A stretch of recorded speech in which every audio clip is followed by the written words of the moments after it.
இப்படி நடக்கும்னு நான் கொஞ்சம் கூட எதிர்பார்க்கலைங்க. வெல்கம் டு கோவை பொண்ணு விளாக்ஸ். இன்னைக்கு பார்த்தீங்கன்னா கோயம்புத்தூரோட ஸ்பெஷலான அரிசி பருப்பு சாதம் தான் பண்ண போகிறோம். இதை எப்படி ஈஸியாக நல்லா கொங்கு ஸ்டைலில் பண்ணலான்னு பார்க்கலாம் வாங்க. நம்ம கோயம்புத்தூர் சொந்தங்களோட வீட்டில் அடிக்கடி செய்யக்கூடிய ஒரு விஷயம் இந்த அரிசி பருப்பு சாதமாக தான் இருக்கும். இது பிடிக்காத ஆளே இங்கே இருக்க மாட்டாங்க.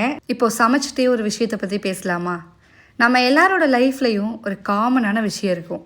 இன்னும் கொஞ்ச நாள் தான், அப்புறம் எல்லாம் சரியாகிடும் அப்படின்னு நம்பிகிட்டே தான் இருப்போம். ஸ்கூல் முடிஞ்சதுக்கப்புறம் லைஃப் ஈஸின்னு நினச்சோம். ஆனால் காலேஜ் போனால் அங்கே ஒரு ப்ரெஷர், காலேஜ் முடிஞ்சால் ஜாப்க்கான ப்ரெஷர், ஜாப் கிடைச்ச அப்புறம் சேல்ரி பற்றி ஒரு ப்ரெஷர், சேல்ரி வந்தால் ஃபேமிலி ரெஸ்பான்சிபிலிட்டி, இப்படி ப்ரெஷர் மட்டும்தான் மாறி மாறி வந்துட்டுருக்கோம். அப்போ தான் புரியும் லைஃப்னால் ப்ராப்ளம் இல்லாமல் இருக்காது, ஆனால் ப்ராப்ளமோடு சேர்ந்து சந்தோஷமாக வாழ கற்றுக்கிறது தான் லைஃப். ஒரு நாள் நம்ம அழுத விஷயத்த இன்றைக்கி நினச்சி சிரிச்சிட்ருப்போம்.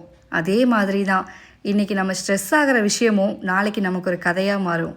அதனால் லைஃப் பர்ஃபெக்டாக ஆகிற நாள் வரைக்கும் வெயிட் பண்ணிகிட்டு இருக்காம இன்றைக்கி இந்த நேரத்தில் இருக்க சந்தோஷத்தை மிஸ் பண்ணாமல் வாழுங்க.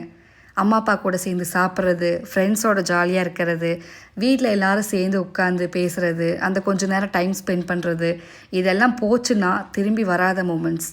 காசு சம்பாதிக்க முடியும் தான், ஆனால் டைம் திரும்பி வாங்க முடியாதுல்ல. ஸோ கொஞ்சம் ஸ்லோவாக வாழுங்க, கொஞ்சம் அதிகமாக சரிங்க. உங்களுக்கு முக்கியமான ஆட்களோட நேரத்தை நல்லா ஸ்பெண்ட் பண்ணுங்கள். ஏன்னா கடைசியில் நம்ம ஞாபகமாக வச்சுக்க போகிறது சம்பாதிச்ச காசு இல்லை, வாழ்ந்த மூமெண்ட்ஸ் தான். ஸோ மேக் மெமரிஸ், நல்லா ஹாப்பியாக இருங்க எப்பயுமே. ஸோ பருப்பு சாதம் பார்த்தீங்கன்னா சூப்பராகவே ரெடி ஆயிடுச்சு.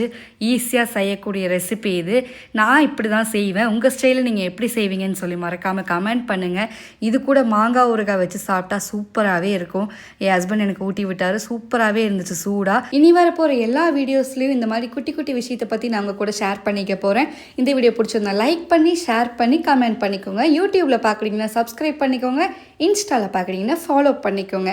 ஓகேங்க, சந்திப்போம். பாய்.